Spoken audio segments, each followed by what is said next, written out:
ਸਰਕਾਰ ਨੂੰ ਕਦਮ ਚੁੱਕਣੇ ਚਾਹੀਦੇ ਸੀ ਪਰ ਸਰਕਾਰ ਨੇ ਕਦਮ ਨਹੀਂ ਚੁੱਕੇ। ਪਰ ਜਿੱਥੋਂ ਤੱਕ ਸਾਡੀ ਇਨਫੋਰਮੇਸ਼ਨ ਹੈ ਬਹੁਤ ਸਾਰੇ ਅਲੱਗ-ਅਲੱਗ ਸੋਰਸਾਂ ਤੋਂ ਗੱਲਬਾਤ ਚੱਲ ਰਹੀ ਸੀ। ਹਾਲਾਂਕਿ ਕੁਝ ਲੀਡਰ ਜ਼ਰੂਰ ਨੇ ਮੋਰਚੇ ਜਿਹੜੇ ਚਾਹੁੰਦੇ ਨੇ ਕਿ ਬਿੱਲਾਂ ਦੀ ਰੱਦ ਤੋਂ ਬਿਨਾਂ ਵੀ ਆ ਸਕਦੇ ਆ। ਜਾਂ ਹੋ ਸਕਦਾ ਸਰਕਾਰ ਦੇ ਹੀ ਕਿਸੇ ਅਧਿਕਾਰੀ ਨੇ ਇਹ ਸੱਦਾ ਪੱਤਰ ਭੇਜਿਆ ਹੋਵੇ। ਅਲੱਗ-ਅਲੱਗ ਐਂਗਲਾਂ ਤੋਂ ਅਲੱਗ-ਅਲੱਗ ਸੋਰਸ ਨੇ ਜਿਹੜੇ ਸਰਕਾਰ ਦੇ ਇਹ ਮੋਰਚੇ ਤੇ ਨਜ਼ਰ ਰੱਖ ਰਹੇ ਨੇ। ਕਿ ਲੱਗਦਾ ਕਿ 22 ਤੱਕ ਇਹ ਮੋਰਚਾ ਖਤਮ ਹੋ ਜਾਏਗਾ ਜਾਂ ਫਿਰ ਲੰਮਾ ਚੱਲ ਸਕਦਾ ਹੈ। ਇਸ ਲਹਿਰ ਨੇ ਪੂਰੇ ਪੰਜਾਬ ਦੇ ਅੰਦਰ ਸਮੂਹਿਕ ਚੇਤਨਾ ਪੈਦਾ ਕੀਤੀ ਆ। ਅੰਬਾਨੀ ਅਡਾਨੀ ਦਾ ਪ੍ਰੈਸ਼ਰ ਆ, ਯਾਨੀ ਕਾਰਪੋਰੇਟ ਦਾ ਪ੍ਰੈਸ਼ਰ ਆ ਸਰਕਾਰ ਦੇ ਉੱਤੇ। ਕਿ ਲੱਗਦਾ ਹੈ ਕਿ ਹੁਣ ਇਸ ਚਿੱਠੀ ਤੋਂ ਬਾਅਦ ਜਿਹੜੀ ਹੈ ਸਰਕਾਰ ਵਿਚਾਰ ਕਰੇਗੀ ਕਿ ਹੁਣ ਕਿਸਾਨਾਂ ਦੇ ਨਾਲ ਦੁਬਾਰਾ ਮੀਟਿੰਗ ਕੀਤੀ ਜਾਵੇ। ਦੇਖੋ, ਸਰਕਾਰ ਦੇ ਸਾਹਮਣੇ ਜਿਵੇਂ ਮੈਂ ਕਹਿ ਰਿਹਾ ਬਹੁਤ ਸਾਰੇ ਚੈਲੰਜ ਨੇ। ਸੰਯੁਕਤ ਕਿਸਾਨ ਮੋਰਚਾ ਦੇ ਵੱਲੋਂ ਪੀਐਮ ਮੋਦੀ ਨੂੰ ਗੱਲਬਾਤ ਦੇ ਲਈ ਚਿੱਠੀ ਲਿਖੀ ਗਈ ਹੈ ਕਿ ਹੁਣ ਇਸ ਚਿੱਠੀ ਤੋਂ ਬਾਅਦ ਕਿਸਾਨਾਂ ਤੇ ਸਰਕਾਰ ਦੀ ਗੱਲਬਾਤ ਮੁੜ ਸ਼ੁਰੂ ਹੋਵੇਗੀ ਜਾਂ ਫਿਰ ਪਹਿਲਾਂ ਤੋਂ ਹੀ ਕੋਈ ਅੰਦਰ ਖਾਤੇ ਗੱਲਬਾਤ ਚੱਲ ਰਹੀ ਸੀ। ਅੰਦਰ ਤੇ ਬਾਹਰ ਦੀਆਂ ਕਹਾਣੀਆਂ ਕੀ ਨੇ, ਪੰਜਾਬ ਤੇ ਦੇਸ਼ ਦੀ ਸਿਆਸਤ ਤੇ ਇਸ ਦਾ ਕੀ ਅਸਰ ਹੋਵੇਗਾ, ਇਸੇ ਮੁੱਦੇ ਨੂੰ ਹੀ ਅੱਜ ਡੀਕੋਡ ਕਰਦੇ ਹਾਂ ਸਾਡੇ ਖਾਸ ਪ੍ਰੋਗਰਾਮ ਰਾਜਨੀਤੀ ਡੀਕੋਡ ਦੇ ਵਿੱਚ। ਤੇ ਗੱਲਬਾਤ ਕਰਦੇ ਹਾਂ ਪ੍ਰੋ ਪੰਜਾਬ ਟੀਵੀ ਦੇ ਸੰਪਾਦਕ ਯਾਦਵਿੰਦਰ ਸਿੰਘ ਹੁਣਾਂ ਦੇ ਨਾਲ। ਤਾਂ ਯਾਦਵਿੰਦਰ ਜੀ, ਸੰਯੁਕਤ ਕਿਸਾਨ ਮੋਰਚਾ ਨੇ ਚਿੱਠੀ ਲਿਖ ਦਿੱਤੀ ਹੈ ਪ੍ਰਧਾਨ ਮੰਤਰੀ ਦੇ ਨਾਲ, ਪ੍ਰਧਾਨ ਮੰਤਰੀ ਨੂੰ ਕਿ ਗੱਲਬਾਤ ਕੀਤੀ ਜਾਵੇ ਕਿਉਂਕਿ ਲੰਮਾ ਸਮਾਂ ਹੋ ਚੁੱਕਿਆ ਹੈ, ਕੋਈ ਮੀਟਿੰਗ ਨਹੀਂ ਹੋਈ, ਕੋਈ ਕਿਸਾਨਾਂ ਦੇ ਵਿਚਕਾਰ ਗੱਲਬਾਤ ਨਹੀਂ ਹੋਈ। ਤੁਸੀਂ ਇਸ ਨੂੰ ਕਿਵੇਂ ਦੇਖਦੇ ਹੋ? ਦੇਖੋ, ਇਹ ਡੈਡਲੌਕ ਉਦੋਂ ਕ੍ਰੀਏਟ ਹੋ ਗਿਆ ਸੀ ਜਦੋਂ ਆਖਰੀ ਮੀਟਿੰਗ ਹੋਈ ਸੀ। ਆਖਰੀ ਮੀਟਿੰਗ ਤੋਂ ਬਾਅਦ 26 ਦੀ ਕਾਲ ਸੀ। 26 ਦੀ ਕਾਲ ਤੋਂ ਬਾਅਦ ਮਾਹੌਲ ਸਖਾਵਾਂ ਨਹੀਂ ਰਿਹਾ ਸਰਕਾਰ ਤੇ ਮੋਰਚੇ 'ਚ। ਸਰਕਾਰ ਨੂੰ ਕਦਮ ਚੁੱਕਣੇ ਚਾਹੀਦੇ ਸੀ ਪਰ ਸਰਕਾਰ ਨੇ ਕਦਮ ਨਹੀਂ ਚੁੱਕੇ। ਹੁਣ ਮੋਰਚੇ ਵੱਲੋਂ ਇਹ ਪਹਿਲ ਕਦਮੀ ਕੀਤੀ ਗਈ ਹੈ। ਹਾਲਾਂਕਿ ਕੁਝ ਲੋਕ ਮੋਰਚੇ ਦੇ ਹੀ ਜਿਨ੍ਹਾਂ ਨਾਲ ਸਾਡੀ ਗੱਲ ਹੋਈ ਹੈ ਉਹ ਕਹਿ ਰਹੇ ਆ ਕਿ ਮੋਰਚੇ ਨੂੰ ਇਹ ਪਹਿਲ ਕਦਮੀ ਨਹੀਂ ਕਰਨੀ ਚਾਹੀਦੀ ਸੀ, ਪਰ ਕਿਤੇ ਨਾ ਕਿਤੇ ਤਾਂ ਗੱਲਬਾਤ ਦਾ ਜਿਹੜਾ ਡੈਡਲੌਕ ਆ ਉਹ ਤੋੜ ਕੇ ਗੱਲਬਾਤ ਚਲਾਉਣੀ ਪੈਣੀ ਹੈਗੀ, ਕਿਉਂਕਿ ਹਰ ਮਸਲੇ ਦਾ ਹੱਲ ਤਾਂ ਗੱਲਬਾਤ ਹੀ ਹੈ। ਗੱਲਬਾਤ ਦੇ ਜ਼ਰੀਏ ਹੀ ਮਸਲੇ ਦਾ ਹੱਲ ਹੋਏਗਾ। ਸਾਡੇ ਹੀ ਦੇਸ਼ ਦੇ ਕਿਸਾਨ ਨੇ, ਸਾਡੇ ਹੀ ਦੇਸ਼ ਦੀ ਸਰਕਾਰ ਹੈ। ਪਰ ਜਿੱਥੋਂ ਤੱਕ ਸਾਡੀ ਇਨਫੋਰਮੇਸ਼ਨ ਹੈ ਬਹੁਤ ਸਾਰੇ ਅਲੱਗ-ਅਲੱਗ ਸੋਰਸਾਂ ਤੋਂ ਗੱਲਬਾਤ ਚੱਲ ਰਹੀ ਸੀਗੀ, ਯਾਨੀ ਆਪਾਂ ਨੂੰ ਨਜ਼ਰ ਨਹੀਂ ਆ ਰਹੀ ਸੀ ਗੱਲਬਾਤ। ਉਹ ਬਹੁਤ ਸਾਰੇ ਜਿਹੜੇ ਸਰਕਾਰ ਦੇ ਸੋਰਸ ਨੇ, ਯਾਨੀ ਸਰਕਾਰ ਸਿੱਧੇ ਤੌਰ ਤੇ ਨਹੀਂ ਕਿ ਮੰਤਰੀਆਂ ਦੇ ਰੂਪ 'ਚ, ਮੰਤਰੀਆਂ ਤੋਂ ਬਿਨਾਂ ਸਰਕਾਰ ਦੇ ਬਹੁਤ ਸਾਰੇ ਸੋਰਸ ਬਹੁਤ ਸਾਰੇ ਲੀਡਰਾਂ ਕੋਲ ਲਗਾਤਾਰ ਆ ਰਹੇ ਸੀ ਕਿ ਕੀ ਇਹੋ ਜਿਹਾ ਮਾਡਲ ਹੋਵੇ, ਹੱਲ ਕਿਵੇਂ ਕੱਢੀਏ। ਸਾਨੂੰ ਪਤਾ ਕਿਹੜੇ-ਕਿਹੜੇ ਲੀਡਰਾਂ ਕੋਲ ਬਹੁਤ ਸਾਰੇ ਲੋਕ ਆਉਂਦੇ ਰਹੇ ਨੇ ਔਰ ਲੀਡਰ ਮੰਨਦੇ ਵੀ ਰਹੇ ਨੇ ਕਿ ਆਫ ਦੀ ਰਿਕਾਰਡ ਗੱਲ ਚੱਲਦੀ ਰਹਿੰਦੀ ਹੈ, ਆਉਂਦੇ ਰਹਿੰਦੇ ਨੇ, ਵੱਡੇ-ਵੱਡੇ ਅਫਸਰ ਮਿਲਦੇ ਰਹਿੰਦੇ ਨੇ, ਹੋਰ ਵੱਡੇ-ਵੱਡੇ ਲੋਕ ਮਿਲਦੇ ਰਹਿੰਦੇ ਨੇ। ਮਾਡਲ ਜਿਹੜਾ ਕਿਸਾਨ ਕਹਿੰਦੇ ਸੀ ਉਹੀ ਕਹਿੰਦੇ ਸੀ ਕਿ 3 ਬਿੱਲ ਰੱਦ ਕਰੋ, ਤੇ ਰੱਦ ਕਰਨ ਤੋਂ ਬਾਅਦ ਕਿਉਂਕਿ ਲੋਕ ਨਹੀਂ ਮੰਨਣਗੇ ਪੰਜਾਬ ਦੇ, ਤਾਂ ਬਿੱਲ ਰੱਦ ਕਰਕੇ ਤੁਸੀਂ ਅੱਗੇ ਗੱਲ ਨੂੰ ਵਧਾ ਸਕਦੇ ਹੋ। ਪਰ ਸਰਕਾਰ ਵਾਲੇ ਪਾਸਿਓਂ ਜਿਹੜੀ ਅੰਦਰ ਖਾਤੇ ਗੱਲ ਚੱਲ ਰਹੀ ਸੀ ਉਹਦੇ 'ਚ ਸਰਕਾਰ 3 ਬਿੱਲ ਰੱਦ ਕਰਨ ਨੂੰ ਤਿਆਰ ਨਹੀਂ ਸੀ। ਕਦੇ ਸਰਕਾਰ 2 ਬਿੱਲਾਂ 'ਤੇ ਆਉਂਦੀ ਸੀ, ਕਦੇ 1 'ਤੇ ਆ ਜਾਂਦੀ ਸੀ, ਕਦੇ ਕਹਿੰਦੇ ਸੀ ਅਸੀਂ ਇਹ ਸ਼ਬਦ ਨਹੀਂ ਲਿਖਦੇ ਰੱਦ ਵਾਲਾ, ਅਸੀਂ ਕੋਈ ਹੋਰ ਗੱਲਬਾਤ ਕਰ ਦਿੰਦੇ ਹੈਗੇ, ਯਾਨੀ ਅਸੀਂ ਕੋਈ ਹੋਰ ਤਰੀਕੇ ਦੇ ਨਾਲ ਗੱਲ ਕਹਿ ਦਿੰਦੇ ਹਾਂ ਹੀ ਅਤੇ ਤੁਸੀਂ ਇਸ ਦੇ ਉੱਤੇ ਮੰਨ ਜਾਓ। ਪਰ ਲੀਡਰ ਇਹ ਹਮੇਸ਼ਾ ਕਹਿੰਦੇ ਰਹੇ ਨੇ, ਜ਼ਿਆਦਾਤਰ ਲੀਡਰ ਜਿਹੜੇ ਆ ਉਹ ਕਹਿੰਦੇ ਰਹੇ ਆ ਕਿ ਨਹੀਂ, ਰੱਦ ਤੋਂ ਬਿਨਾਂ ਨਾ ਅਸੀਂ ਮੰਨੀਏ ਨਾ ਲੋਕ ਮੰਨ ਰਹੇ ਨੇ। ਸਰਕਾਰ ਦੀ ਕੋਸ਼ਿਸ਼ ਇਹੀ ਸੀ ਕਿ ਰੱਦ ਵਾਲੀ ਟਰਮ ਨਾ ਪਾ ਕੇ ਅਸੀਂ ਬਿੱਲਾਂ 'ਚ ਕੁਝ ਨਹੀਂ ਰੱਖਿਆ, ਸਭ ਕੁਝ ਤਬਦੀਲ ਕਰ ਦਿੰਦੇ ਹਾਂ, ਤੁਸੀਂ ਰੱਦ ਵਾਲੀ ਟਰਮ ਨਾ ਪਾਓ, ਅਸੀਂ ਬਿੱਲ ਰੱਦ ਨਹੀਂ ਕਰਨੇ। ਤਾਂ ਇਹ ਜਦੋਂ ਤੋਂ 26 ਤੋਂ ਬਾਅਦ ਵੀ ਲਗਾਤਾਰ ਕਿਸਾਨਾਂ ਦੇ ਲੀਡਰਾਂ ਨੂੰ ਬਹੁਤ ਸਾਰੇ ਲੋਕ ਮਿਲਦੇ ਰਹੇ ਨੇ।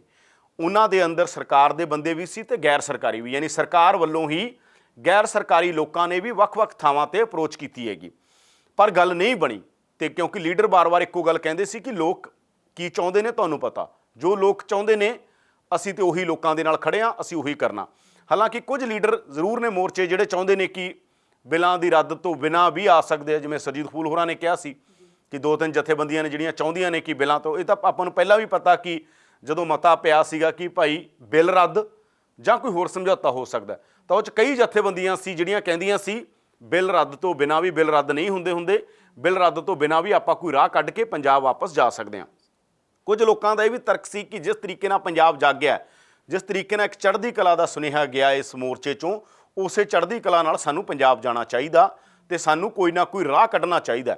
ਪਰ ਹੁਣ ਜਿਹੜੀ ਚਿੱਠੀ ਲਿਖੀ ਆ ਉਸ ਚਿੱਠੀ ਨੂੰ ਲੈ ਕੇ ਸਭ ਤੋਂ ਵੱਡਾ ਸਵਾਲ ਇਹੀ ਹੈ ਕਿ ਗੱਲਬਾਤ ਕਦੋਂ ਸ਼ੁਰੂ ਹੋਏਗੀ। ਔਰ ਇਹ ਜ਼ਰੂਰੀ ਵੀ ਨਹੀਂ, ਚਿੱਠੀ ਲਿਖਣਾ ਕੋਈ ਇੱਧਰੋਂ ਫਾਰਮੈਲਿਟੀ ਹੋ ਸਕਦੀ ਹੈ, ਹੋ ਸਕਦਾ ਸਰਕਾਰ ਦੇ ਹੀ ਕਿਸੇ ਅਧਿਕਾਰੀ ਨੇ ਇਹ ਸੱਦਾ ਪੱਤਰ ਭੇਜਿਆ ਹੋਵੇ, ਕਿਉਂਕਿ ਤੁਸੀਂ ਦੇਖੋ ਦੁਸ਼ਯੰਤ ਚੌਟਾਲੇ ਵਾਲਾ ਮਸਲਾ, ਦੁਸ਼ਯੰਤ ਦੀ ਅਗਵਾਈ ਦੇ ਅੰਦਰ ਸਾਰਾ ਬਾਅਦ ਚੋਂ ਕਿਹਾ ਕਿ ਨਹੀਂ ਮੰਨ ਰਹੇ, ਉਹ ਸਾਰੀਆਂ ਗੱਲਾਂ ਹੋਈਆਂ ਨੇ। ਅਲੱਗ-ਅਲੱਗ ਐਂਗਲਾਂ ਤੋਂ ਅਲੱਗ-ਅਲੱਗ ਸੋਰਸ ਨੇ ਜਿਹੜੇ ਸਰਕਾਰ ਦੇ ਇਹ ਮੋਰਚੇ ਤੇ ਨਜ਼ਰ ਰੱਖ ਰਹੇ ਨੇ, ਚਾਹੇ ਉਹ ਏਜੰਸੀਆਂ ਨੇ, ਸਰਕਾਰ ਦੀਆਂ ਏਜੰਸੀਆਂ ਦੇ ਲੋਕ ਵੀ, ਸਰਕਾਰ ਦੇ ਉਹ ਫਰੰਟਾਂ ਤੇ ਲੋਕ ਵੀ ਜਿਹੜੇ ਡਾਇਰੈਕਟ ਸਰਕਾਰੀ ਬੰਦੇ ਨਹੀਂ ਹੈ, ਉਹ ਵੀ ਇਹਦੇ 'ਚ ਲੱਗੇ ਹੋਏ ਨੇ। ਖੁਦ ਸਰਕਾਰ ਵੀ ਲੱਗੀ ਹੋਈ ਹੈ, ਯਾਨੀ ਸਰਕਾਰ ਦੇ ਵੱਡੇ ਵੱਡੇ ਸੈਕਟਰੀ, ਵੱਡੇ ਵੱਡੇ ਅਫਸਰ, ਉਹ ਵੀ ਇਹਦੇ 'ਚ ਲੱਗੇ ਹੋਏ ਨੇ। ਤਾਂ ਉਹ ਪਰਦੇ ਦੇ ਪਿੱਛੇ ਬਹੁਤ ਸਾਰੀਆਂ ਕੋਸ਼ਿਸ਼ਾਂ ਪਹਿਲਾਂ ਵੀ ਕਰ ਰਹੇ ਸੀ, ਪਰ ਹੁਣ ਜਿਸ ਤਰ੍ਹਾਂ ਦੇ ਨਾਲ ਸਭ ਤੋਂ ਵੱਡਾ ਸਵਾਲ ਇਹੀ ਹੈ ਕਿ ਸੱਦਾ ਭੇਜ ਦਿੱਤਾ ਗਿਆ ਕਿ ਹੁਣ ਅਗਲੀ ਮੀਟਿੰਗ ਹੋਏਗੀ। ਔਰ ਕਿਉਂਕਿ ਮੋਰਚੇ ਨੇ ਕਿਹਾ ਹੈਗਾ ਕਿ ਅਸੀਂ ਬੰਗਾਲ ਗਏ ਸੀ, ਹੁਣ ਅਸੀਂ ਉੱਤਰ ਪ੍ਰਦੇਸ਼ ਜਾਵਾਂਗੇ। ਅਗਲੀਆਂ ਚੋਣਾਂ ਕਿੱਥੋਂ ਦੀਆਂ ਆ ਰਹੀਆਂ ਨੇ? ਉੱਤਰ ਪ੍ਰਦੇਸ਼ ਦੀਆਂ, ਬੰਗਾਲ ਦੀਆਂ, ਔਰ ਉੱਤਰ ਪ੍ਰਦੇਸ਼ ਦੀਆਂ ਤੇ ਪੰਜਾਬ ਦੀਆਂ। ਬੀਜੇਪੀ ਦੇ ਲਈ ਉੱਤਰ ਪ੍ਰਦੇਸ਼ ਬਹੁਤ ਅਹਿਮ ਆ। ਇਸ ਦੇਸ਼ ਦੀ ਰਾਜਨੀਤੀ 'ਚ ਸਭ ਤੋਂ ਵੱਡਾ ਜੇ ਸੂਬਾ ਕੋਈ ਭੂਗੋਲਿਕ ਤੌਰ 'ਤੇ ਸਭ ਤੋਂ ਜ਼ਿਆਦਾ ਸੀਟਾਂ ਨੇ, 80 ਸੀਟਾਂ ਜਿਹੜੀਆਂ ਉੱਤਰ ਪ੍ਰਦੇਸ਼ ਦੇ ਅੰਦਰ ਨੇ। ਲੋਕ ਸਭਾ ਦੀਆਂ ਸਭ ਤੋਂ ਜ਼ਿਆਦਾ ਸੀਟਾਂ ਯੂਪੀ 'ਚੋਂ ਨੇ, ਤੇ ਯੂਪੀ ਹੀ ਇਸੇ ਕਰਕੇ ਬਹੁਤੇ ਪ੍ਰਧਾਨ ਮੰਤਰੀ ਤੁਸੀਂ ਦੇਖੋਗੇ, ਵੀਪੀ ਸਿੰਘ, ਚੰਦਰ ਸ਼ੇਖਰ, ਬਹੁਤ ਸਾਰੇ ਪ੍ਰਧਾਨ ਮੰਤਰੀ ਉੱਤਰ ਪ੍ਰਦੇਸ਼ 'ਚੋਂ ਹੋਏ ਨੇ। ਯਾਨੀ ਪ੍ਰਧਾਨ ਮੰਤਰੀ ਮੋਦੀ ਵੀ ਵਾਰਾਣਸੀ ਤੋਂ ਲੜੇ ਜਾ ਕੇ। ਰਾਜੀਵ ਗਾਂਧੀ ਦੀ ਪੂਰੀ ਸੋਨੀਆ, ਜਿਹੜੇ ਗਾਂਧੀ ਪਰਿਵਾਰ ਆ, ਉਹ ਵੀ ਉੱਤਰ ਪ੍ਰਦੇਸ਼ ਤੋਂ ਲੜਦਾ ਰਿਹਾ, ਬਰੇਲੀ ਤੋਂ। ਤੇ ਇਸ ਕਰਕੇ ਉਹ ਸਾਰੀਆਂ ਗੱਲਾਂ ਪਤਾ ਮੋਦੀ ਹੋਰਾਂ ਨੂੰ ਵੀ ਕਿ ਅਗਲੀ, ਕਿਉਂਕਿ ਜਿਹੜੀਆਂ ਪੰਚਾਇਤ ਚੋਣਾਂ ਹੋਈਆਂ ਨੇ, ਪੰਚਾਇਤ ਚੋਣਾਂ 'ਚ ਬੀਜੇਪੀ ਨੂੰ ਬਹੁਤ ਵੱਡਾ ਝਟਕਾ ਲੱਗਿਆ ਗਾ, ਤੇ ਉਹਨਾਂ ਨੂੰ ਲੱਗਦਾ ਕਿ ਉੱਤਰ ਪ੍ਰਦੇਸ਼ ਦੀ ਰਾਜਨੀਤੀ 'ਤੇ ਅਸਰ ਨਾ ਪਵੇ। ਉਹ ਵੀ ਹੱਲ ਚਾਹੁੰਦੇ ਨੇ, ਪਰ ਹੱਲ ਉਹ ਆਪਦੀਆਂ ਸ਼ਰਤਾਂ 'ਤੇ ਚਾਹੁੰਦੇ ਨੇ। ਕਿਸਾਨ ਆਪਣੀਆਂ ਸ਼ਰਤਾਂ 'ਤੇ ਚਾਹੁੰਦੇ ਨੇ। ਸਰਕਾਰ ਨੂੰ ਲੱਗਦਾ ਕਿ ਸਾਡਾ ਫਾਰਮੂਲਾ, ਜਿਹੜਾ ਸਾਡਾ ਮਾਡਲ ਆ, ਉਹਦੇ ਉੱਤੇ ਲੋਕ ਮੰਨ ਜਾਣ, ਉਹਦੇ 'ਤੇ ਕਿਸਾਨ ਮੰਨ ਜਾਣ। ਪਰ ਕਿਸਾਨ ਤੇ ਲੀਡਰ ਕਹਿ ਰਿਹਾ ਕਿ ਨਹੀਂ, ਤੁਹਾਡੇ ਫਾਰਮੂਲੇ ਦੇ ਉੱਤੇ ਲੋਕ ਨਹੀਂ ਮੰਨਣਗੇ। ਲੋਕ ਜਿਹੜੀ ਗੱਲ ਕਹਿ ਰਹੇ ਨੇ ਕਿ ਬਿੱਲ ਰੱਦ ਕਰੋ। ਤਾਂ ਹੁਣ ਦੇਖਣਾ ਇਹੀ ਹੈ ਕਿ ਸਰਕਾਰ ਕਦੋਂ ਬੁਲਾਉਂਦੀ ਹੈ, ਕਦੋਂ ਇਹ ਗੱਲਬਾਤ ਅਗਲੀ ਸ਼ੁਰੂ ਹੁੰਦੀ ਹੈ। ਜੀ, ਕੀ ਲੱਗਦਾ ਕਿ ਹੁਣ ਮੋਰਚਾ ਕਦੋਂ ਨੂੰ ਜਾਏਗਾ, ਖਤਮ ਹੋ ਜਾਏਗਾ? ਤੁਸੀਂ ਚੋਣਾਂ ਦੀ ਗੱਲ ਕੀਤੀ ਹੈ, ਪੰਜਾਬ 'ਚ ਵੀ ਆਉਣ ਵਾਲੀਆਂ ਨੇ, ਕੀ ਲੱਗਦਾ ਕਿ 22 ਤੱਕ ਇਹ ਮੋਰਚਾ ਖਤਮ ਹੋ ਜਾਏਗਾ ਜਾਂ ਫਿਰ ਲੰਮਾ ਚੱਲ ਸਕਦਾ ਹੈ? ਦੇਖੋ, ਕੋਈ ਵੱਡੀ ਗੱਲ ਨਹੀਂ ਕਿ 22 'ਚ ਵੀ ਮੋਰਚਾ ਚੱਲਦਾ ਹੋਵੇ। ਜੇ 22 'ਚ ਮੋਰਚਾ ਚੱਲਦਾ ਹੋਇਆ, ਜਿਵੇਂ ਅਸੀਂ ਪਹਿਲਾਂ ਵੀ ਜ਼ਿਕਰ ਕੀਤਾ ਸੀ, ਕਿਸਾਨੀ ਇੱਕ ਇਸ਼ੂ ਬਣ ਚੁੱਕਿਆ। ਕਿਸਾਨ ਬਹੁਤ ਵੱਡੇ ਪੱਧਰ ਤੇ ਜਾਗਰੂਕ ਹੋਇਆ। ਕਿਸਾਨਾਂ ਨੇ ਇਸ ਮੂਵਮੈਂਟ ਤਾਂ ਹਮੇਸ਼ਾ, ਜਦੋਂ ਤੁਸੀਂ ਦੇਖਦੇ ਹੋ ਨਾ, ਜਦੋਂ ਸਮੂਹਿਕਤਾ ਆਉਂਦੀ ਹੈ ਲੋਕਾਂ 'ਚ, ਉਦੋਂ ਲੋਕ ਸਿਆਣੇ ਹੁੰਦੇ ਨੇ।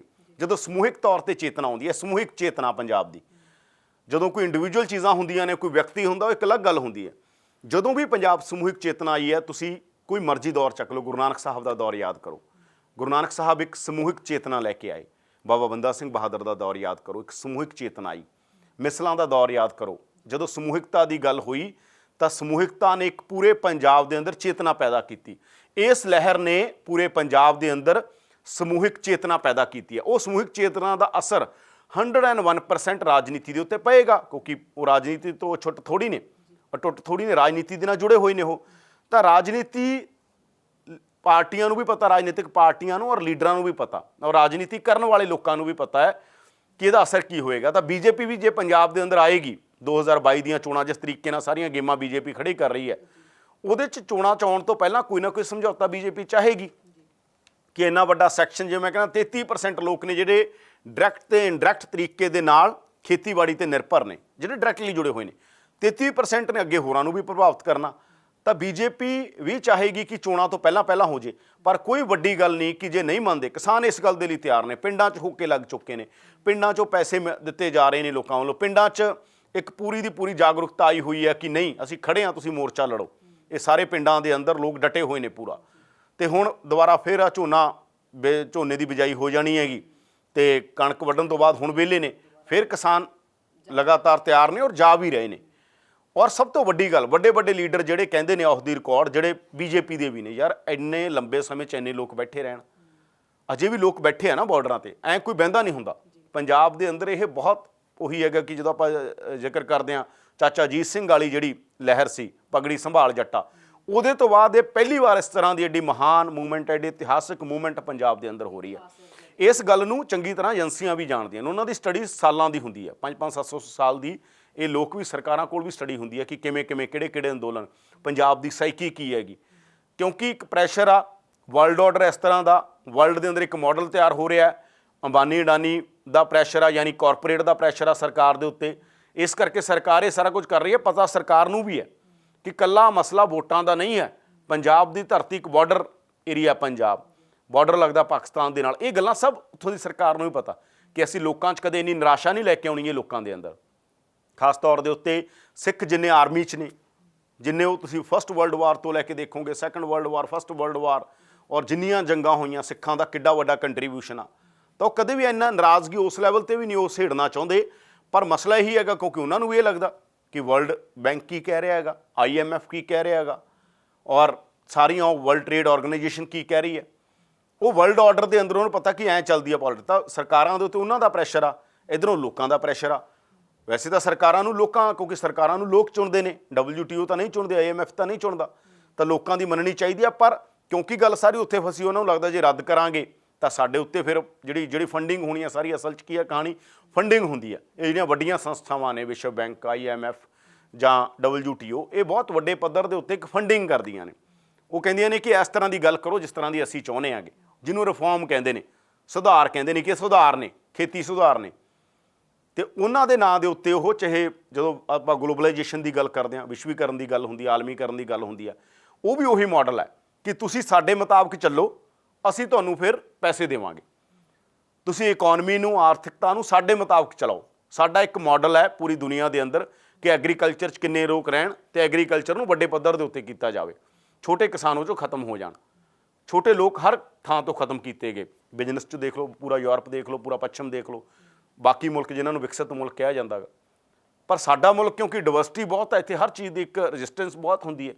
ਤੇ ਇਸੇ ਸਰਕਾਰ ਨੇ, ਜੇ ਤੁਸੀਂ ਦੇਖੋਗੇ, ਲੈਂਡ ਐਕੁਜੀਸ਼ਨ ਐਕਟ 'ਚ ਵਾਪਸ ਲਿਆ ਸੀ। ਦਲਿਤ ਭਾਈਚਾਰੇ ਦੇ ਬਾਰੇ ਕਾਨੂੰਨ ਬਣਾ ਰਹੀ ਸੀ ਇਹ ਸਰਕਾਰ, ਜਿਹੜੀ ਕਹਿੰਦੀ ਹੈ ਕਿ ਨਹੀਂ, ਜਿਹੜਾ ਕਾਨੂੰਨ ਬਣ ਜਾਓ ਵਾਪਸ ਨਹੀਂ ਲਿਆ ਜਾ ਸਕਦਾ। ਲੈਂਡ ਐਕੁਜੀਸ਼ਨ ਐਕਟ ਸਰਕਾਰ ਨੇ ਵਾਪਸ ਲਿਆ ਹੈਗਾ, ਜਿਹੜੀ ਲੈਂਡ ਅਕਵਾਇਰ ਕਰਨ ਵਾਲਾ ਮਸਲਾ ਸੀਗਾ। ਦਲਿਤ ਭਾਈਚਾਰੇ ਦੀ FIR ਵਾਲਾ ਜਿਹੜਾ ਮਸਲਾ ਸੀ, ਜਿਸ 'ਚ ਕਿਹਾ ਗਿਆ ਸੀਗਾ ਕਿ ਕਦੇ ਵੀ ਕਹਿੰਦੇ ਵੀ ਮੈਨੂੰ ਇੱਕ ਦਲਿਤ ਕਰਕੇ ਮੇਰੇ ਨਾਲ ਉਤਪੀੜਨ ਹੋਇਆ ਹੈਗਾ ਜਾਂ ਮੈਨੂੰ ਐਂ ਕਿਹਾ ਹੈਗਾ, ਗਾਲ ਕੱਢੀਏ, ਪਰਚਾ ਹੋ ਜਾਂਦਾ ਸੀ। ਉਹਦੇ 'ਚ ਅਮੈਂਡਮੈਂਟ ਕੀਤੀ ਸੀ ਇਹਨਾਂ ਨੇ, ਇਸ ਸਰਕਾਰ ਨੇ, ਮੋਦੀ ਸਰਕਾਰ ਨੇ।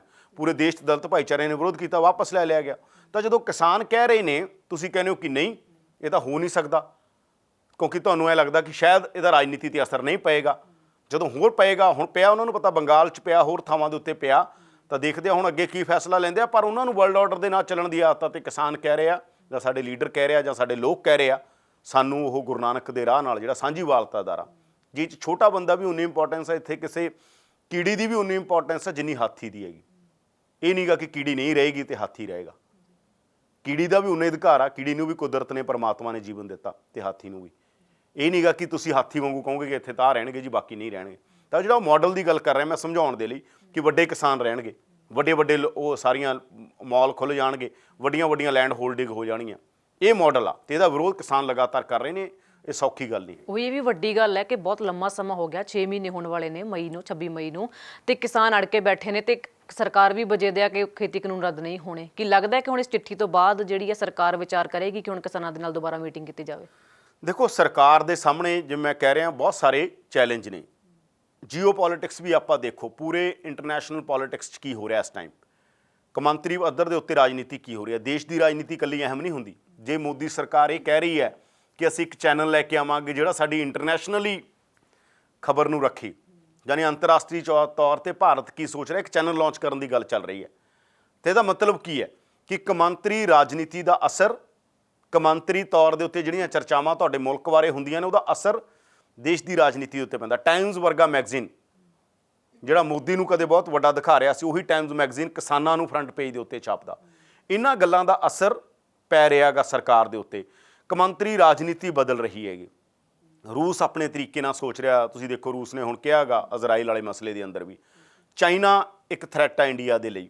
ਔਰ ਚਾਈਨਾ ਨੇ ਜਿਵੇਂ ਗੋਲਬੰਦੀ ਕੀਤੀ ਹੈਗੀ ਸਾਡੇ ਨੇੜੇ ਤੇੜੇ ਦੇ ਮੁਲਕਾਂ ਦੇ ਅੰਦਰ, ਚਾਹੇ ਉਹ ਬੰਗਲਾਦੇਸ਼ ਆ, ਚਾਹੇ ਉਹ ਨੇਪਾਲ ਆ, ਚਾਹੇ ਮਿਆਂਮਾਰ ਆ, ਜਿੰਨੇ ਵੀ ਸਾਡੀ ਪੈਰਾਫਰੀ ਦੇ ਅੰਦਰ ਭਾਰਤ ਦੇ ਨਾਲ ਲੱਗਦੇ ਮੁਲਕ ਨੇ, ਉਹਨਾਂ ਨੂੰ ਚਾਈਨਾ ਨੇ ਆਪਣੇ ਨਾਲ ਖੜਾ ਕਰ ਲਿਆ ਇੱਕ ਤਰ੍ਹਾਂ। ਯਾਨੀ ਵਿਦੇਸ਼ ਨੀਤੀ ਦੇ ਅੰਦਰ ਵੀ ਸਾਨੂੰ ਇੱਕ ਝਟਕਾ ਲੱਗਿਆ ਗਾ। ਤਾਂ ਇਹੋ ਜਿਹੇ 'ਚ ਇੱਕ ਤਾਂ ਤੁਸੀਂ ਬਾਹਰਲੀਆਂ ਤਾਕਤਾਂ ਨਾਲ ਲੜਨਾ ਹੁੰਦਾ। ਲੜਨ ਦਾ ਮਤਲਬ ਇਹ ਨਹੀਂ ਹਥਿਆਰਾਂ ਨਾਲ ਲੜਨਾ ਹੁੰਦਾ। ਲੜਨ ਦਾ ਮਤਲਬ ਹੁੰਦਾ ਕਿ ਜੇ ਤੁਸੀਂ ਘਰ 'ਚ ਇਕਜੁੱਟ ਨਹੀਂ ਹੈਗੇ ਤਾਂ ਦੂਜੇ ਨਾਲ ਕੀ ਲੜੋਗੇ। ਘਰ 'ਚ ਸਮੱਸਿਆਵਾਂ ਹੁੰਦੀਆਂ ਨੇ, ਯਾਨੀ ਘਰ ਦੇ ਅੰਦਰ ਸਮੱਸਿਆਵਾਂ ਨੇ, ਕਿਸਾਨ ਨਾਰਾਜ਼ ਨੇ, ਮਜ਼ਦੂਰ ਨਾਰਾਜ਼ ਨੇ। ਇਹ ਜਿਹੜੀ ਨਾਰਾਜ਼ਗੀ ਆ, ਜੇ ਤੁਸੀਂ ਦੂਰ ਨਹੀਂ ਕਰੋਗੇ, ਅੰਤਰਰਾਸ਼ਟਰੀ ਲੈਵਲ ਦੇ ਉੱਤੇ ਇੱਕ ਸੁਨੇਹਾ ਕੀ ਜਾਏਗਾ। ਤਾਂ ਕੌਮਾਂਤਰੀ ਤੌਰ ਦੇ ਉੱਤੇ ਜੋ ਕੁਛ ਹੋ ਰਿਹਾ ਗਾ, ਕੌਮਾਂਤਰੀ ਰਾਜਨੀਤੀ ਜੋ ਕੁਛ ਹੋ ਰਿਹਾ ਗਾ, ਔਰ ਜਿਹਦੇ 'ਚ ਭਾਰਤ ਦੇ ਲਈ ਆਪਣਾ ਸਰਵਾਈਵਲ ਬੜਾ ਔਖਾ ਹੋ ਰਿਹਾ, ਜਿਸ ਤਰ੍ਹਾਂ ਦੀ ਗੋਲਬੰਦੀ ਹੋ ਰਹੀ ਹੈਗੀ ਅਮਰੀਕਾ ਦੇ ਖਿਲਾਫ, ਕਿਉਂਕਿ ਅਮਰੀਕਾ ਦੇ ਨੇੜੇ ਹਮੇਸ਼ਾ ਭਾਰਤ ਦੀ ਜਿਹੜੀ ਪੂਰੀ ਪਾਲਿਸੀ ਹੈ ਉਹ ਜ਼ਿਆਦਾਤਰ ਪ੍ਰੋ ਅਮਰੀਕਾ ਰਹੀ ਹੈਗੀ, ਅਮਰੀਕਾ ਪੱਖੀ ਰਹੀ ਹੈਗੀ। ਤੇ ਜਿਸ ਤਰੀਕੇ ਦੇ ਨਾਲ ਇੰਟਰਨੈਸ਼ਨਲੀ ਮੁਲਕਾਂ ਦੇ ਕੰਬੀਨੇਸ਼ਨ ਬਦਲ ਰਹੇ ਨੇ, ਇੰਟਰਨੈਸ਼ਨਲ ਪੋਲੀਟਿਕਸ ਬਦਲ ਰਹੀ ਹੈ, ਦੇਸ਼ ਦੁਨੀਆ ਦੀ ਰਾਜਨੀਤੀ ਦਾ ਅਸਰ ਭਾਰਤ ਦੀਆਂ ਉਹਨਾਂ ਘਟਨਾਵਾਂ ਤੇ ਪੈ ਰਿਹਾ। ਬਾਹਰੋਂ ਖੜ ਕੇ ਕੋਈ ਭਾਰਤ ਨੂੰ ਕਿਵੇਂ ਦੇਖ ਰਿਹਾ, ਜਿਹਨੇ ਫੰਡਿੰਗ ਕਰਨੀ ਆ, ਫੰਡਿੰਗ ਵੀ ਤਾਂ ਇਨਵੈਸਟਮੈਂਟ ਆਉਣੀ ਆ, ਜਾਂ ਦੁਨੀਆ ਦੇ ਅੰਦਰ ਤੁਹਾਡੇ ਤੇ ਕੋਈ ਦਾਅ ਕਦੋਂ ਲਾਉਂਦਾਗਾ ਵੀ ਮੈਂ ਇਸ ਮੁਲਕ ਦੇ ਨਾਲ ਖੜਾਂਗਾ, ਜਦੋਂ ਕੋਈ ਵੱਡਾ ਮੁਲਕ ਉਹਦੀ ਲਾਉਂਦਾ ਜਦੋਂ ਉਹਨੂੰ ਲੱਗਦਾਗਾ ਕਿ ਇਹ ਮੁਲਕ ਉਹ ਹੋਏਗਾ। ਇੱਥੇ ਬਾਜ਼ਾਰ ਜ਼ਰੂਰ ਆ ਵੱਡਾ, ਪਰ ਬਾਜ਼ਾਰ ਸਭ ਤੋਂ ਵੱਡਾ ਬਾਜ਼ਾਰ ਕਿਹਾ ਜਾਂਦਾ ਭਾਰਤ ਏਸ਼ੀਆ ਦੀ ਮਾਰਕੀਟ ਦੇ ਅੰਦਰ, ਕਿਉਂਕਿ ਮਿਡਲ ਕਲਾਸ ਬਹੁਤ ਵੱਡੇ ਪੱਧਰ ਦੇ ਉੱਤੇ ਆ। ਤਾਂ ਉਹ ਸਾਰੀਆਂ ਚੀਜ਼ਾਂ ਨੂੰ ਦੇਖਦਿਆਂ ਹੋਇਆਂ ਹੀ ਬਹੁਤ ਸਾਰੀਆਂ ਚੀਜ਼ਾਂ ਤੈਅ ਹੋਣੀਆਂ ਹੁੰਦੀਆਂ ਨੇ। ਇਹਨਾਂ ਗੱਲਾਂ ਦਾ ਵੀ ਸਰਕਾਰ ਧਿਆਨ ਰੱਖਦੀ ਹੈ। ਮੈਂ ਕਹਿੰਦਾ ਕਿ ਮੋਰਚੇ ਦੇ ਨਾਲ ਲੋਕਲ ਪੋਲਿਟਿਕਸ ਤੋਂ ਲੈ ਕੇ, ਯਾਨੀ ਪੰਜਾਬ ਦੀ ਰਾਜਨੀਤੀ ਤੋਂ ਲੈ ਕੇ ਉੱਤਰ ਪ੍ਰਦੇਸ਼ ਦੀ ਰਾਜਨੀਤੀ ਤੋਂ ਲੈ ਕੇ ਕੌਮਾਂਤਰੀ ਰਾਜਨੀਤੀ ਜੁੜੀ ਹੋਈ ਹੈ, ਇੰਟਰਨੈਸ਼ਨਲ ਪੋਲਿਟਿਕਸ ਜੁੜੀ ਹੋਈ ਹੈ, ਇੰਟਰਨੈਸ਼ਨਲ ਰਿਲੇਸ਼ਨ ਜੁੜੇ ਹੋਏ ਨੇ। ਤਾਂ ਉਹ ਸਾਰੀਆਂ ਗੱਲਾਂ ਦਾ ਅਸਰ ਵੀ ਪੈ ਰਿਹਾ। ਭਾਰਤ ਆਪਦੀ ਦਿੱਖ ਨੂੰ ਦੇਖ ਰਿਹਾ ਕਿ ਇੱਕ ਮੁਲਕ ਦੇ ਅੰਦਰ ਇੰਨੇ ਲੰਮੇ ਸਮੇਂ ਤੋਂ ਇੱਕ ਕਿਸਾਨ ਭਾਈਚਾਰਾ ਬੈਠਾ ਸੜਕਾਂ ਦੇ ਉੱਤੇ, ਇੰਟਰਨੈਸ਼ਨਲ ਮੀਡੀਆ ਉਹਨੂੰ ਕਵਰ ਕਰ ਰਿਹਾ। ਤੁਹਾਡਾ ਪੂਰੀ ਦੁਨੀਆ 'ਚ ਸੁਨੇਹਾ ਕੀ ਜਾ ਰਿਹਾ ਕਿ ਤੁਹਾਡੇ ਮੁਲਕ 'ਚ ਹੀ ਸਾਰਾ ਕੁਝ ਠੀਕ ਨਹੀਂ ਹੈਗਾ। ਉਧਰੋਂ ਤੁਹਾਡੀ ਗੋਲਬੰਦੀ ਚਾਈਨਾ ਕਿਸ ਤਰੀਕੇ ਨਾਲ ਕਰ ਰਿਹਾ, ਉਧਰ ਮਤਲਬ ਚਾਈਨਾ ਪਾਕਿਸਤਾਨ ਦੇ ਕਿੰਨਾ ਨੇੜੇ ਜਾ ਰਿਹਾ, ਰਸ਼ੀਆ ਕੀ ਕਰ ਰਿਹਾ। ਉਹ ਸਾਰੀਆਂ ਜਿਹੜੀਆਂ ਸਾਡੇ ਨੇੜੇ ਲੱਗਦੇ ਮੁਲਕ ਨੇ, ਉਹਨਾਂ ਦੀ ਅਪਰੋਚ ਸਾਡੇ ਪ੍ਰਤੀ ਕੀ ਆ, ਔਰ ਅਮਰੀਕਾ ਨੂੰ ਉਹ 'ਚ ਡੀਰੇਲ ਕਰਨ ਦੀ ਕਿਵੇਂ ਕੋਸ਼ਿਸ਼ ਕੀਤੀ ਜਾ ਰਹੀ ਹੈ। ਔਰ ਕੋਵਿਡ ਦੇ ਅੰਦਰ ਜੋ ਬਦਨਾਮੀ ਹੋਈ ਹੈ ਪ੍ਰਧਾਨ ਮੰਤਰੀ ਮੋਦੀ ਦੀ ਜਾਂ ਬੀਜੇਪੀ ਸਰਕਾਰ ਦੀ, ਇੰਟਰਨੈਸ਼ਨਲ ਮੀਡੀਆ ਨੇ ਧੋਤਾ ਇਸ ਸਰਕਾਰ ਨੂੰ। ਇੰਟਰਨੈਸ਼ਨਲ ਮੀਡੀਆ ਨੇ ਜਿਸ ਤਰੀਕੇ ਨਾਲ ਕਵਰੇਜ ਕੀਤੀ ਹੈ ਕਿ ਕੀ ਹੋ ਰਿਹਾ ਹੈਗਾ, ਗਾਰਡੀਅਨ, ਨਿਊਯਾਰਕ ਟਾਈਮਜ਼, ਵੱਡੇ ਵੱਡੇ ਅਖਬਾਰ ਕੀ ਲਿਖ ਰਹੇ ਨੇ, ਕੀ ਰਿਪੋਰਟ ਕਰ ਰਹੇ ਨੇ, ਤਾਂ ਤੁਹਾਡੀ ਦਿੱਖ ਅਲ ਜਜ਼ੀਰਾ ਤੇ BBC ਤੇ CNN ਦੇ ਉੱਤੇ ਕੀ ਜਾ ਰਹੀ ਹੈ, ਕਿੰਨਾ ਕੁ ਤੁਸੀਂ ਮੈਨੇਜ ਕਰ ਲਓਗੇ ਚੀਜ਼ਾਂ ਨੂੰ। ਜੇ ਸਭ ਕੁਝ ਮੈਨੇਜ ਹੁੰਦਾ ਤਾਂ ਫਿਰ ਰਾਜਨੀਤੀ ਨਾਂ ਦੀ ਕੋਈ ਚੀਜ਼ ਨਾ ਹੁੰਦੀ। ਸਭ ਕੁਝ ਮੈਨੇਜ ਨਹੀਂ ਹੁੰਦਾ, ਥੋੜ੍ਹਾ ਬਹੁਤਾ ਚੀਜ਼ਾਂ ਮੈਨੇਜ ਹੋ ਜਾਂਦੀਆਂ ਨੇ। ਟੋਟੈਲਿਟੀ ਜਦੋਂ ਤੁਹਾਡੀ ਪਰਸੈਪਸ਼ਨ ਐ ਬਣਨ ਲੱਗ ਜੇ, ਤੁਹਾਡੇ ਲਈ ਔਖਾ। ਇਸ ਕਰਕੇ ਸਰਕਾਰ ਨੂੰ ਚਾਹੀਦਾ ਹੈ, ਮੋਦੀ ਸਰਕਾਰ ਨੂੰ ਚਾਹੀਦਾ ਕਿ ਹੇਠਲੇ ਤੋਂ ਲੈ ਕੇ ਉੱਪਰਲੇ ਲੈਵਲ ਤੱਕ ਚੀਜ਼ਾਂ ਠੀਕ ਹੋਣ। ਉਹਨਾਂ ਨੂੰ ਠੀਕ ਕਰਨ ਦੇ ਲਈ ਸਰਕਾਰ ਨੂੰ ਕਿਸਾਨਾਂ ਨਾਲ ਡਾਇਲੋਗ ਕਰਕੇ ਇਸ ਮਸਲੇ ਨੂੰ ਹੱਲ ਕਰਨਾ ਚਾਹੀਦਾ, ਔਰ ਕਿਸਾਨਾਂ ਦੀਆਂ ਮੰਗਾਂ ਮੰਨਣੀਆਂ ਚਾਹੀਦੀਆਂ। ਤੁਹਾਡੇ ਕਿਸਾਨ ਨੇ, ਕੋਈ ਬਾਹਰ ਦੇ ਨਹੀਂ ਹੈਗੇ, ਤੁਹਾਡੇ ਹੀ ਲੋਕ ਨੇ। ਉਹ ਜੋ ਕਹਿ ਰਹੇ ਨੇ, ਜੋ ਉਹਨਾਂ ਨੂੰ ਲੱਗਦਾ ਕਿ ਸਾਡੇ ਮੁਤਾਬਕ ਆ ਠੀਕ ਆ, ਉਹ ਕਰ ਦਿਓ। ਦੇਸ਼ ਨੂੰ ਪਿਆਰ ਕਰਨ ਵਾਲੇ ਲੋਕ ਨੇ, ਦੇਸ਼ ਨਾਲ ਖੜਨ ਵਾਲੇ ਲੋਕ ਨੇ, ਦੇਸ਼ ਦੇ ਲਈ ਕੁਰਬਾਨੀਆਂ ਦੇਣ ਵਾਲੇ ਲੋਕ ਨੇ ਸਾਰੇ। ਤੇ ਇਸ ਕਰਕੇ ਉਹਨਾਂ ਦੀ ਮੰਗ ਸਰਕਾਰ ਨੂੰ ਮੰਨਣੀ ਚਾਹੀਦੀ ਹੈ। ਤਾਂ ਸੰਯੁਕਤ ਕਿਸਾਨ ਮੋਰਚਾ ਦੇ ਵੱਲੋਂ PM ਮੋਦੀ ਨੂੰ ਚਿੱਠੀ ਲਿਖ ਦਿੱਤੀ ਗਈ ਹੈ। ਦੇਖਣਾ ਹੋਵੇਗਾ ਕਿ ਹੁਣ ਮੋਦੀ ਸਰਕਾਰ ਦੇ ਵੱਲੋਂ ਕਿਸਾਨਾਂ ਦੇ ਨਾਲ ਮੁੜ ਗੱਲਬਾਤ ਕਰਕੇ ਇਸ ਕਿਸਾਨ ਮੋਰਚੇ ਦਾ ਹੱਲ ਕਦੋਂ ਕੀਤਾ ਜਾਵੇਗਾ।